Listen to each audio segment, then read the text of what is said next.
everybody, Dr. Spoorthi here again. The one thing that I look forward to in the summer months is mango.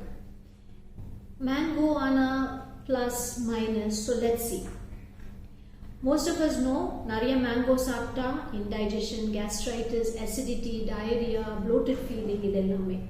So make sure that the amount of mango you eat is limited. Mango again is very nutritious but high in calories. So Nariya saptina, weight gain definitely possible. So be careful with that as well. Now if you're a diabetic, the very ripe mangoes can make your sugars go up. Try and stick to half to 1 cup at a time, and the sugar spike romba fast rise agakudadana mango vandu combine it with a protein and more dietary fiber. Now not everything about mango is bad, so let's see what are the benefits of mango. Super rich in antioxidants. There's a particular antioxidant called mangiferin which actually decreases the inflammation of the heart and your cholesterol levels.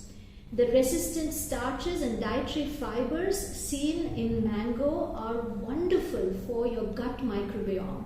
So don't skip mango just because you're worried about the calories.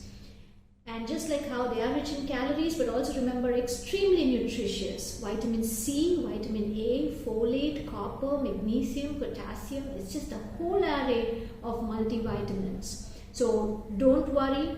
Eat your mango. The only thing I would say is eat in small quantities, maybe half cup to 1 cup, and pair it with healthy protein and healthy fiber.